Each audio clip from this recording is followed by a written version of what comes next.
जय भोलेनाथ। हर हर महादेव। भगवान भोलेनाथ की कृपा आप सभी पर बनी रहे। भगवान भोलेनाथ की महिमा अनंत है।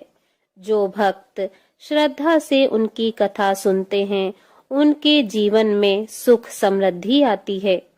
सोमवार व्रत कथा को सुनने से मनोवांछित फल की प्राप्ति होती है और भोलेनाथ जी की कृपा प्राप्त होती है। अतः आप सभी इस कथा को पूर्ण श्रद्धा के साथ सुनें और भगवान भोलेनाथ जी की कृपा प्राप्त करें। किसी नगर में एक धनी व्यापारी रहता था। दूर दूर तक उसका व्यापार फैला हुआ था। नगर के सभी लोग उस व्यापारी का सम्मान करते थे। इतना सब कुछ संपन्न होने के बाद भी वह व्यापारी बहुत दुखी था, क्योंकि उसका कोई पुत्र नहीं था, जिस कारण अपने मृत्यु के पश्चात व्यापार के उत्तराधिकारी की चिंता उसे हमेशा सताती रहती थी। पुत्र प्राप्ति की इच्छा से व्यापारी प्रत्येक सोमवार को भगवान शिव जी का व्रत करता था और पूजा किया करता था, और शाम के समय शिव मंदिर में जाकर भगवान शिव जी के सामने घी का दीपक जलाया करता था। उसकी भक्ति देखकर माँ पार्वती प्रसन्न हो गईं और भगवान शिव जी से उस व्यापारी की मनोकामना पूर्ण करने का निवेदन करने लगी।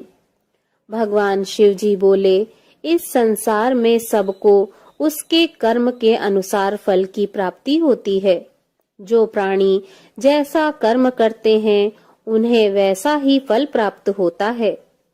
भगवान शिव जी के द्वारा समझाने पर भी माता पार्वती नहीं मानी और उस व्यापारी की मनोकामना पूर्ति हेतु वे भगवान शिव जी से बारंबार अनुरोध करती रहीं। अंततः माता के आग्रह को देखकर भगवान भोलेनाथ को उस व्यापारी को पुत्र प्राप्ति का वरदान देना पड़ा। वरदान देने के पश्चात भगवान भोलेनाथ माता पार्वती से बोले, आपके आग्रह पर मैंने पुत्र प्राप्ति का वरदान तो दे दिया, परंतु इसका यह पुत्र 16 वर्ष से अधिक समय तक जीवित नहीं रहेगा। उसी रात भगवान शिव जी उस व्यापारी के स्वप्न में आए और उसे पुत्र प्राप्ति का वरदान दिया और उसके पुत्र के 16 वर्ष तक जीवित रहने की बात बताई। भगवान के वरदान से व्यापारी को खुशी तो हुई, लेकिन पुत्र की अल्प आयु की चिंता ने उस खुशी को नष्ट कर दिया। व्यापारी पहले की तरह सोमवार के दिन भगवान शिव जी का विधिवत व्रत करता रहा। कुछ महीनों के बाद उसके घर एक अति सुंदर बालक ने जन्म लिया और घर में खुशियां ही खुशियां भर गईं। बहुत धूमधाम से पुत्र जन्म का समारोह मनाया गया, परंतु व्यापारी को पुत्र जन्म की अधिक खुशी नहीं हुई, क्योंकि उसे पुत्र की अल्प आयु के रहस्य का पता था। जब पुत्र 12 वर्ष का हुआ तो व्यापारी ने उसे उसके मामा के साथ पढ़ने के लिए काशी भेज दिया। लड़का अपने मामा के साथ शिक्षा प्राप्ति हेतु चल दिया। रास्ते में जहाँ भी मामा भांजे विश्राम हेतु रुकते, वहीं यज्ञ करते और ब्राह्मणों को भोजन कराते। लंबी यात्रा के बाद मामा भांजे एक नगर में पहुंचे। उस दिन नगर के राजा की कन्या का विवाह था, जिस कारण पूरे नगर को सजाया गया था। निश्चित समय पर बारात आ गई, लेकिन वर का पिता अपने बेटे के एक आंख से काने होने के कारण बहुत चिंतित था। उसे भय था कि इस बात का पता चलने पर कहीं राजा विवाह से इनकार न कर दे, इससे उसकी बदनामी होगी। जब वर के पिता ने व्यापारी के पुत्र को देखा तो उसके मस्तिष्क में एक विचार आया। उसने सोचा, क्यों न इस लड़के को दुल्हा बनाकर राजकुमारी से विवाह करा दूं। विवाह के बाद इसको धन देकर विदा कर दूंगा और राजकुमारी को अपने नगर ले जाऊंगा। वर के पिता ने लड़के के मामा से इस संबंध में बात की। मामा ने धन मिलने के लालच में वर के पिता की बात स्वीकार कर ली। लड़के को दूल्हे का वस्त्र पहनाकर राजकुमारी से विवाह करा दिया। राजा ने बहुत सारा धन देकर राजकुमारी को विदा किया। शादी के बाद लड़का जब राजकुमारी के साथ लौट रहा था तो वह सच नहीं छिपा सका और उसने राजकुमारी की ओढ़नी पर लिख दिया, राजकुमारी, तुम्हारा विवाह मेरे साथ हुआ था। मैं तो काशी पढ़ने जा रहा हूँ और अब तुम्हें जिस नवयुवक की पत्नी बनना पड़ेगा वह कान्हा है। जब राजकुमारी ने अपनी ओढ़नी पर लिखा हुआ पढ़ा तो उसने काने लड़के के साथ जाने से इनकार कर दिया। राजा को जब ये सब बातें पता लगी तो उसने राजकुमारी को महल में ही रख लिया। उधर लड़का अपने मामा के साथ काशी पहुंच गया और गुरुकुल में पढ़ना शुरू कर दिया। जब उसकी उम्र 16 वर्ष की हुई तो उसने यज्ञ किया। यज्ञ के समाप्ति पर ब्राह्मणों को भोजन कराया और खूब अन्न वस्त्र दान किए। रात को वह अपने शयन कक्ष में सो गया। भगवान शिव के वरदान के अनुसार शयन अवस्था में ही उसके प्राण पखेरु उड़ गए। सूर्योदय पर मामा मृत भांजे को देखकर रोने पिटने लगा। आसपास के लोग भी एकत्र होकर दुख प्रकट करने लगे। लड़के के मामा के रोने विलाप करने के स्वर समीप से गुजरते हुए भगवान शिव और माता पार्वती जी ने भी सुने। माता पार्वती जी ने भगवान से कहा, हे प्राणनाथ, मुझे इसके रोने के स्वर सहन नहीं हो रहे हैं। आप इस व्यक्ति के कष्ट को अवश्य दूर करें। भगवान शिव जी ने माता पार्वती के साथ अदृश्य रूप से समीप जाकर देखा तो भोलेनाथ माता पार्वती से बोले, यह तो उसी व्यापारी का पुत्र है जिसे मैंने 16 वर्ष की आयु का वरदान दिया था। इसकी आयु पूरी हो गई है। माता पार्वती ने फिर भगवान शिव जी से निवेदन कर उस बालक को जीवन देने का आग्रह किया। माता पार्वती के आग्रह पर भगवान शिव जी ने उस लड़के को जीवित होने का वरदान दिया और कुछ ही पल में वह जीवित होकर उठ बैठा। शिक्षा समाप्त करके लड़का मामा के साथ अपने नगर की ओर चल दिया। दोनों चलते हुए उसी नगर में पहुंचे जहां उसका विवाह हुआ था। उस नगर में भी यज्ञ का आयोजन किया। समीप से गुजरते हुए नगर के राजा ने यज्ञ का आयोजन देखा और उसने तुरंत ही लड़के और उसके मामा को पहचान लिया।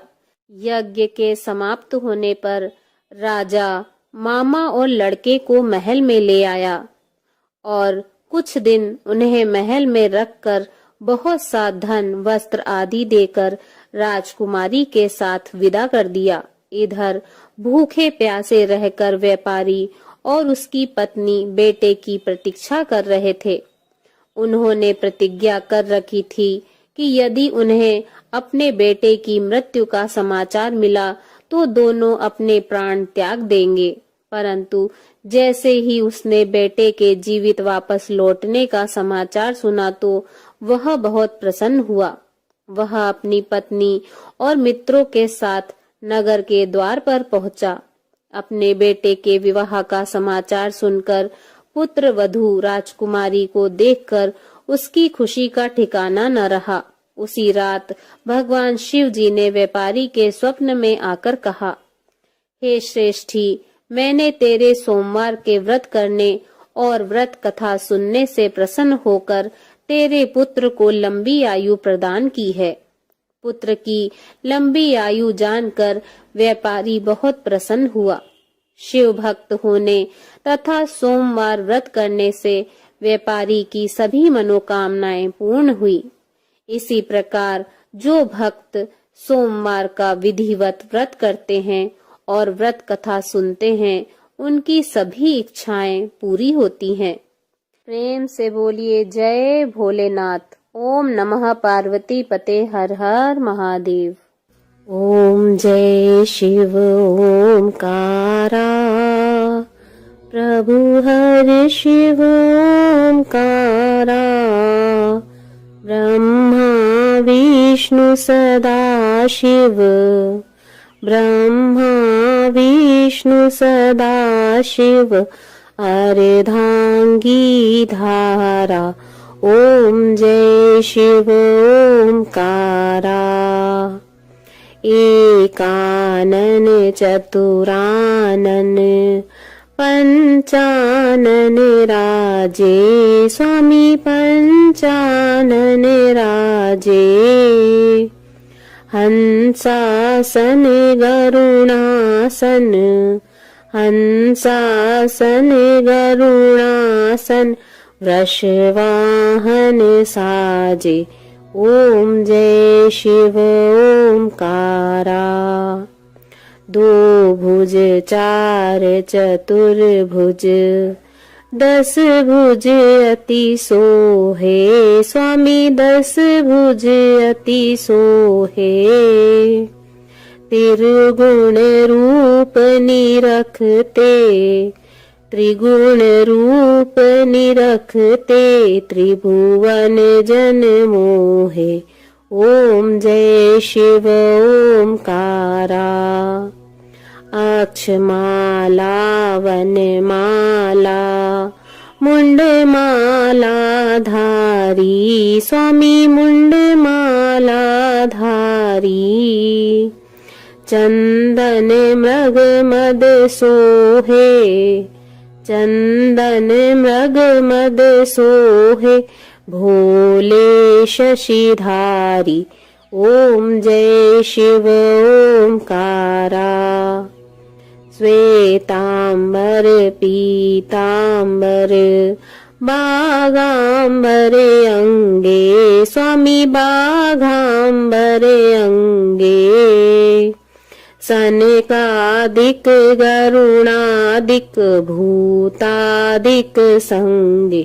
ओम जय शिव ओमकारा, कर के मध्य कमंडल, चक्र त्रिशूल धरता, स्वामी चक्र त्रिशूल धरता, सुखकारी दुखहारी, सुखकारी दुखहारी, जग पालनकारी।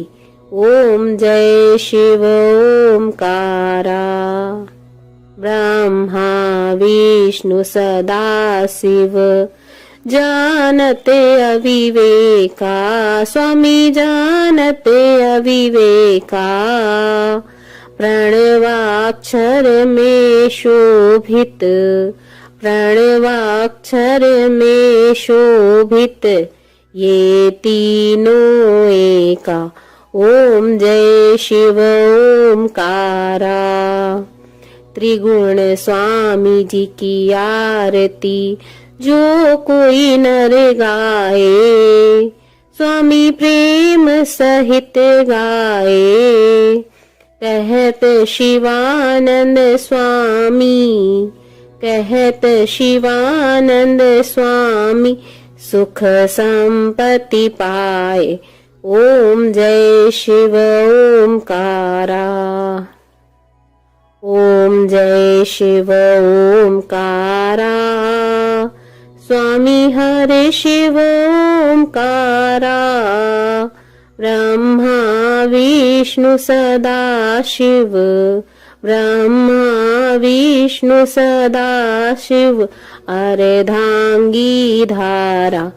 प्रभु ओम जय शिव ओमकारा।